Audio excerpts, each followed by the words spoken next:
Pagtitipon ang legasiya ng dating Pangulo. Ito ang balita ni Gladys Kawabi. Hindi alintana ng mga taga-suporta ni dating Pangulong Rodrigo Roa Duterte ang mainit na panahon at ilang oras na pagtayo sa Freedom Park, Davao City kahapon para ipakita ang kanilang suporta sa itinuturing nilang tatay ng lungsod. Suot-suot ang kulay berdeng damit, bit-bit ng mga ito ang pag-asa at katatagan na hindi sila titigil hanggang sa muling makapiling ang dating Pangulo. Niyami karon aron pagpakita sa suporta kang Tatay Digong. So kay tuwa man siya dito ron sa sulod karon aron mahupay-hupay po ang iyang debate dito.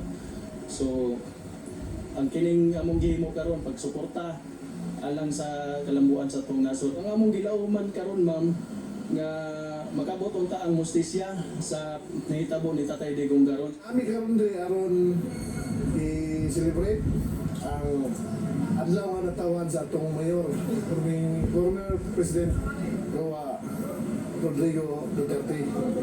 Kami po, isa po may pugpong sa Davao. Aron ipakita na si Duterte dili mawala sa mga Davaoenyo.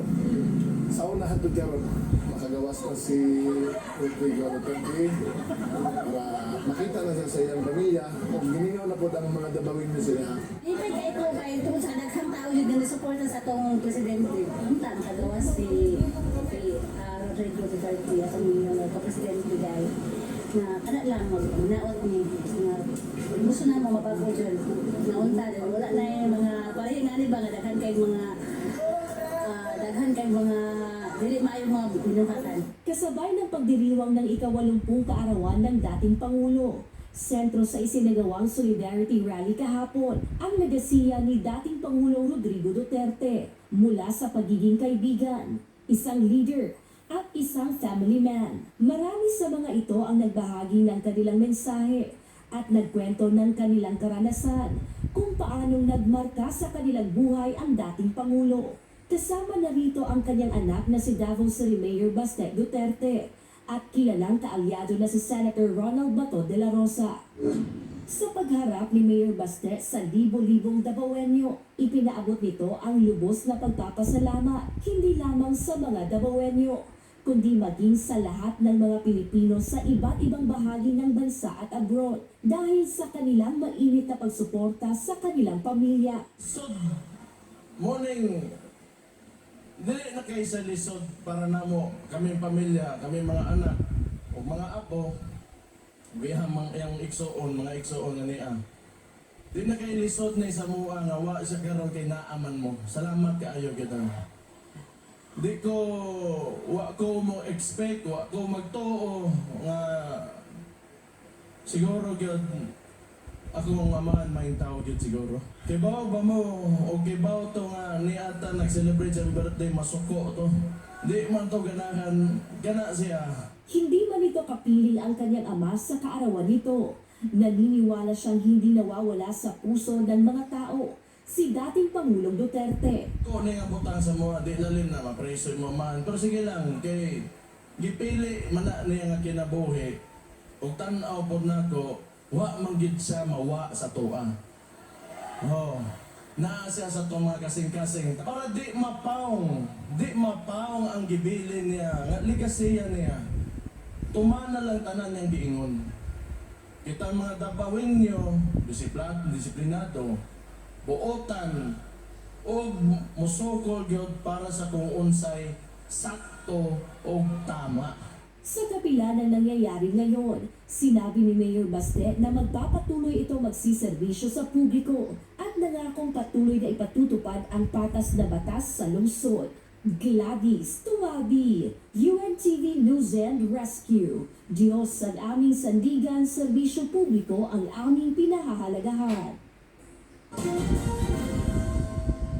Mula sa Plaza Miranda sa Maynila, sabay-sabay nagmarcha papuntang Menjola ang mga taga-suporta ni dating Pangulo Rodrigo Duterte kahapon. Dito sila nagsagawa ng kanilang programa bilang bahagi ng pagpapakita ng suporta sa dating Pangulo. Samantala, nagkasanaman ng kilos protesta ang mga progresibong grupo sa Liwasang Bonifacio para manawagan ng hustisya para sa mga biktima ng Duterte drug war. Ito ang balita ni Jed Neresina.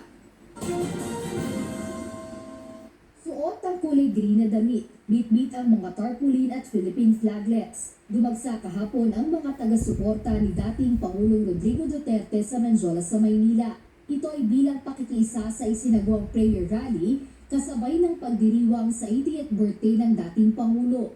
Kasama sa nakiisa sa nasabing pagtitipon ang isang Duterte supporter na mula sa Cavite. Aniya isa sa kanilang panawagan ay maibalik na sa bansa si dating Pangulong Duterte. Pauwiin lang si Duterte, tama na. Hindi na kami kasi hindi kami mga rebelde. Kalaban lang ng masama. Kalaban lang ng rebelde. Kakampi na lang yung mga pulis. Ibalik lang, matanda na. Matanda na siya. Hindi kami magre-rebelde. Kahit sa eleksyon, kahit tanggalin nila si Sara, anong gusto nila. Bukod dito, iminungkahi rin ng isang taga-suporta ng pamilya Duterte ang pagkakaisa ngayon ng taong bayan. Sana mga kababayan ko, magkaisa tayo. Ang solusyon sa Pilipinas, pagkakaisa. Pag hindi tayo nagkaisa, wala tayong magagawa. Muling binigyang diin din ng isang Duterte supporter ang edad ng dating Pangulo. Paliwanag niya sa edad na 80 ay hindi na dapat nararanasan ni FPRRD ang nangyayari sa kanya ngayon. Hinihiling lang namin, mahal na Presidente, kung hindi po ninyo kaya ng kaming akapin at mahalin bilang taong bayan ng Pilipinas, pakiusap lang po, bumaba na kayo, huwag nyo nang hintayin. Kami ay mga mapuno na mga taong bayan. Yan po ang hinihiling namin. Sobra na, ramdam na namin. Hindi man sa amin ginagawa